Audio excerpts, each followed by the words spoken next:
hay una pregunta que habría que hacerle a todos los admiradores del Papa, entre los cuales yo no me cuento, y es ¿por qué Francisco, a diferencia de los demás papas, nunca viajó a Argentina, a su país natal?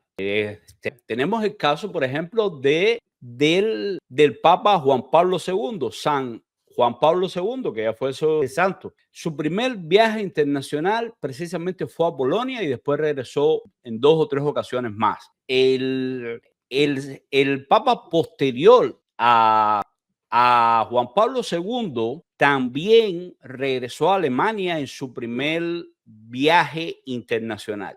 Sin embargo, Francisco nunca regresó oficialmente a la Argentina, jamás. Vamos un poco a comentar esto y vamos a ver qué entraña, un poco qué significa, qué dicen tantos uno como los otros, pero es algo que en mi opinión es interesante y habla un poco, también define bastante, de hecho, lo polarizada que está esta figura, por lo menos hasta el día de hoy. No sabemos si la historia lo va a resolver o no, pero creo que su activismo político sí es bastante notable, es algo que sin dudas va a arrastrar en su biografía personal, lo queramos o no, y no necesariamente para bien, o sea, para desgracia de los cubanos y tantos otros que viven bajo gobiernos totalitarios.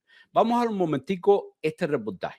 Francisco ha visitado los países sudamericanos de Brasil, Bolivia, Paraguay, Ecuador, Colombia, Perú y Chile, pero jamás ha pisado suelo argentino. El historiador italiano Loris Sanata opinó que el Papa no visitó su país porque habría sido un factor de división. Yo creo que Francisco no fue a la Argentina por 2 razones que son complementarias entre ellas. Se dio cuenta muy pronto que un viaje suyo a la Argentina habría sido factor de división, no de unidad. Pero eso es una causa principal que va profundizada un poco, porque junto con esa idea de que al viajar sería causa de división, hay una idea de castigar a los argentinos por ser divididos. Yo les diría que no coincido con este señor en el tema de que el Papa Francisco nunca viajó por el tema de castigar a los argentinos por ser divididos.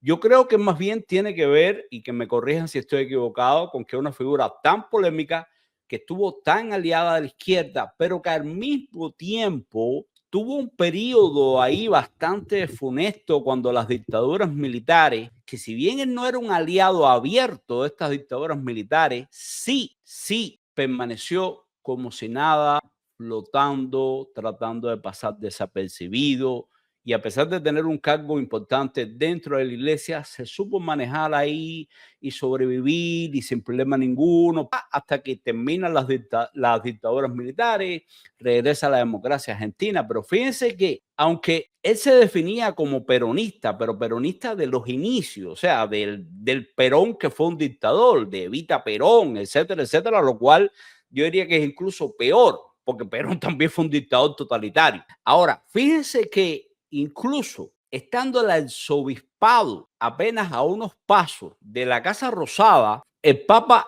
en aquel momento, Bergoglio, el arzobispo de Buenos Aires, jamás fue invitado a la Casa Rosada ni cuando gobernaba Néstor, ni después con su ex esposa Cristina Kirchner. O sea, jamás estuvo en la Casa Rosada. Se conocían pugnas entre ellos, incluso entre la gente media socialistoide, no se tragaban a Bergoglio precisamente por este pasado como medio oscuro, medio cómplice de las dictaduras militares. Y posteriormente, yo no sé si es que él se quiso sanar de alguna forma y pagar por ese pecado de no haber sido lo suficientemente socialista. Claro, cuando vivía en la candela y le podía costar la vida. ¿Y qué hizo? Se fue completo de banda hacia la izquierda. Y bueno, ya este es el Papa que conocemos desde que toma posesión. Vamos a ir viendo un momentico aquí, por favor. La actitud de Francisco con su país natal contrasta notoriamente con la de sus 2 inmediatos antecesores. Juan Pablo II visitó Polonia en 1979, menos de un año luego de su designación como pontífice. Y Benedicto XVI viajó a Alemania en su primera salida al exterior en 2005. María Cacabelos es disertante internacional sobre superación de conflictos civiles. Catequista desde los 15 años y con 2 hermanos desaparecidos, definió a la Argentina como un país a la deriva y comparó el aporte realizado por Juan Pablo II a la convulsionada Polonia de su tiempo. Yo ciertamente, después de un papado como el de San Juan Pablo II, que silenciosamente hizo mucho por su país de origen, y lo hizo en silencio y sin hacer ninguna, digamos, explosión pública de lo que podía hacerse, y yo esperaba algo así de Francisco, porque era necesario. El obispo auxiliar. Pero, sin embargo, eso que esperaba esta señora de que el Papa Francisco, o sea, de que Mario Jorge Bergoglio hiciera algo por su Argentina natal, señores, nunca ocurrió. Esta figura estaba tan parcializada hacia una línea que no podía cruzar las barreras de sanación, de reconciliación. O sea, no era como el Papa, de nuevo, como el Papa Juan Pablo II, para nada, nada que ver, e incluso como el Papa alemán, que incluso, aunque fue bastante polémico, era un papa más retraído, era un papa más intelectual y un poco se intuía, ¿no? Que era de derecha y que trataba de mantenerse sobre la cuerda. Pero de hecho, aquí nos dice Anabel también, lo cual es raro porque como buen jesuita fue parte de la teoría de la liberación. Y eso es real. El Papa Francisco participa activamente en esa época en toda esta teoría, en toda esta conspiración que, como ustedes saben, llevó a Cuba Frei Beto, este cura brasileño que se hizo súper amigo de Fidel y que en determinado momento en los últimos años han nombrado como especialista en alimentos, como una especie de ministro de alimentación, y ha ido a hablar de lo importante de comer la cáscara de papa y un montón de cosas así. Pero bueno, aproveché, señores, para saludar a la Terry. Hacía tiempo que no te veía, Terry. Un placer. Me dice, hola, ¿cómo estás, la Terry? Ya vi un programa de un muchacho argentino que se llama Los Liberales y expone todos los secretos más ocultos del Papa, y el Papa fue capaz de matar a 5 mujeres. Bueno, realmente eso es algo que no me consta. Tengo que ver el documental, ver las pruebas en que se asienta. Pero sí, señores, de nuevo, fue una persona tremendamente polémica. Fue sin duda un papa activista y activista de la extrema izquierda. De hecho, basta ver, por ejemplo, cómo en el caso de los cubanos, vamos un poco a compartir acá, en el caso de los cubanos, la verdad es que nos llevó recio, señores. Uno como cristiano, por ejemplo, y como ser humano, siempre lamenta la muerte de otra persona, pero no significa que porque haya fallecido hay que decir que todo el mundo es bueno y algo por el estilo. O sea, eso sería realmente hipócrita. Y creo que el Papa Francisco realmente tuvo su cuota de responsabilidad. A nosotros como cubanos nos tocó una cuota bien mala, a los anticomunistas y a las personas que hemos sido expulsados por el régimen, oprimidos por la dictadura castrista, lo mismo que a los venezolanos, lo mismo que a los nicaragüenses. Creo que les tocó la peor parte siempre que el Papa Francisco medió en cualquiera de estos conflictos. No obstante, hay que decirle que descanse en paz realmente, pero sí es muy significativo, señores, si un poco proyectamos fotos de este momento. Recuerden que este Papa sí fue claro en algo, y es, por ejemplo, en decir que él no tenía ningún problema en reconocer que era amigo personal de Raúl Castro, más allá de cualquier diferencia que yo ignoro si las hubiera o no. A simple vista parecía que para nada, pero sí se declaró en varias ocasiones amigo personal de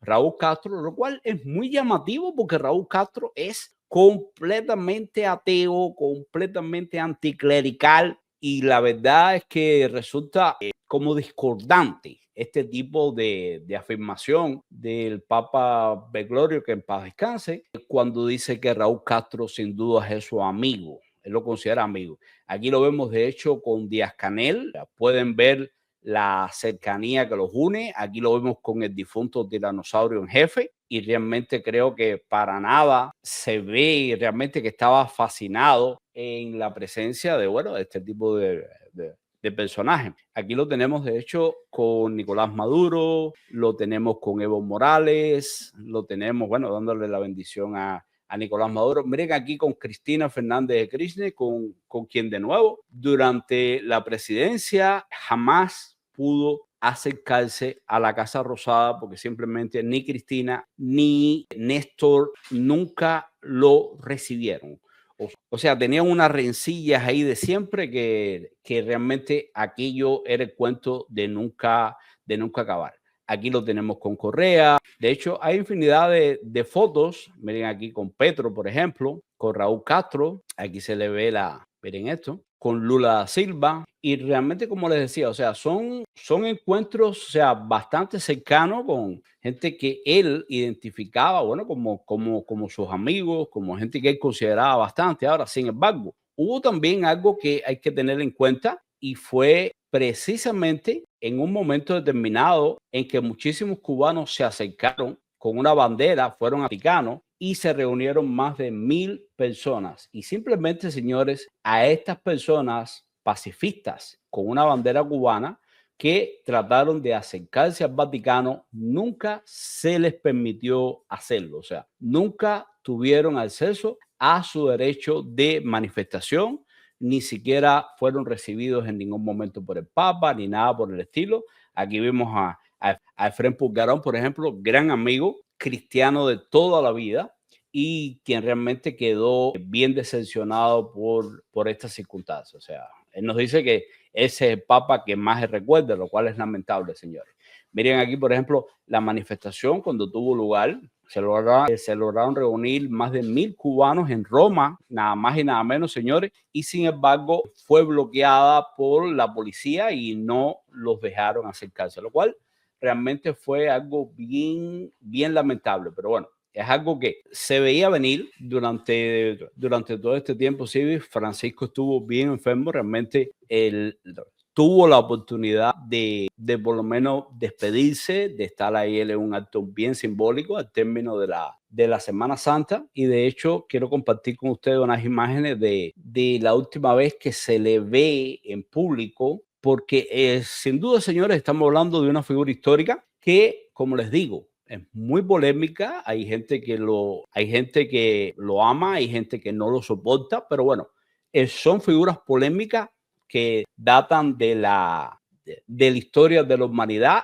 van a quedarse con nosotros por mucho tiempo y vamos a estar hablando de eso a quienes nos gusta la historia, a quienes seguimos todos los temas políticos, porque sin duda Francisco tuvo una participación tremenda en los principales acontecimientos políticos desde finales del siglo XX y durante todo lo que llevamos del siglo XXI, señores. Fue su última actividad oficial. De forma sorpresiva, apareció en el balcón de la Basílica de San Pedro sin que el mundo tuviera idea de lo que estaba por venir. Visiblemente desmejorado, se dirigió a los cientos de fieles que estallaron de emoción con solo escucharlo. Cari, fratelli, Queridos hermanos y hermanas, feliz Pascua. No alcanzó a terminar la misa de Pascua. Delegó al cardenal Diego Ravelli para que pronuncie su mensaje Urbi et Orbi. Hago un llamamiento a cuantos tienen responsabilidades políticas a no ceder a la lógica del miedo que aísla, sino a usar los recursos disponibles para ayudar a los necesitados. En su última petición en vida, aquí de hecho, como bien nos dice Anabé, su homilía de misa de Pascua fue muy bella, nos gusta o no. Y sí, señores, realmente fue muy emotiva. Sabíamos que realmente el hombre estaba agonizando prácticamente, hizo el esfuerzo por estar ahí, hizo el esfuerzo por eso que sea una última vez frente a sus fieles y bueno, darle un mensaje a pesar de las enfermedades y todo lo que le agobiaba. Y bueno, estas fueron las horas finales, la última presentación como tal del Papa Francisco. Pidió voltear la mirada a la crisis humanitaria en la Franja de Gaza, Habló del resto de las guerras y llamó a que se siga difundiendo la libertad de pensamiento en el mundo. Que nunca se debilite el principio de humanidad como eje de nuestro actuar cotidiano. Y sin que el mundo lo supiera, estas imágenes dentro del Papa Móvil fueron su despedida. Previo a sus actividades, el monarca religioso recibió en su residencia al vicepresidente de Estados Unidos, J.D. Vance, con quien mantuvo marcadas diferencias. Realmente me imagino que la visita de J.D. Vance, fue oportuna en el sentido de que pudo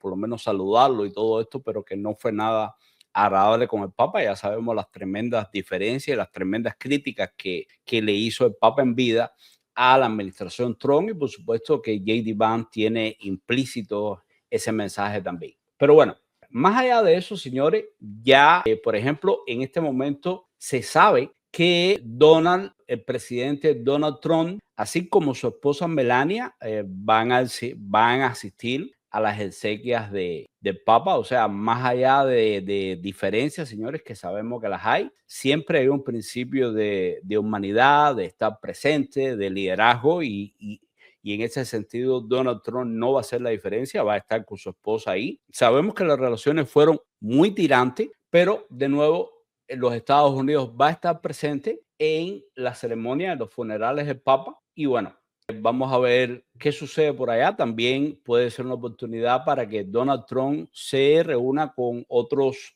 participantes. Por lo general, este tipo de eventos internacionales dan margen a que ocurran negociaciones bilaterales, etcétera, etcétera. Y siempre esto es bueno, por supuesto, para los Estados Unidos. Creo que pudiéramos repasar a grandes rasgos, un poco para cerrar el tema, algunos conflictos internacionales en los que estuvo involucrado el Papa Francisco, y bueno, un poquito quizás analizar los resultados, ¿no?, que tuvieron en este sentido. ¿Qué resultados podemos hablar? Por ejemplo, bueno, el Papa Francisco estuvo involucrado bastante en el tema de Venezuela, por ejemplo, en establecer diferentes mesas de negociaciones, diálogos entre el régimen chavista y la oposición. Ya sabemos que todo aquello fracasó, nunca se logró absolutamente nada, más allá de que el chavismo comprara tiempo y que hoy por hoy siga tratando de exterminar a la oposición y de mantener el poder a cualquier costo. Por supuesto, el Papa Francisco también hizo muchísimo porque se restablecieran las relaciones entre Cuba y los Estados Unidos de Barack Obama. Como sabemos, se negoció muchísimo, se logró la excarcelación de varios presos políticos, más o menos parecido a lo que sucedió, como ustedes saben, durante los últimos días de la administración Biden, que se hizo algo entre de ahí por el año jubilar, que no sé qué, y de los más de 1,000 personas que el régimen castrista habló de liberar, apenas llegó a liberar a un par de centenares. Más allá de eso no tuvo otra repercusión. En cuanto llegó el título, en cuanto llegó el momento realmente del deshielo, en que Obama lo aportó todo y le llegó un momento al régimen castrista de mostrar algo, de traer algo a la mesa. Ya sabemos que le dieron una patada a la mesa, salió Fidel Castro, o lo que quedaba de Fidel Castro, con esto del hermano Obama y todos estos artículos echándole con el rayo a Barack Obama.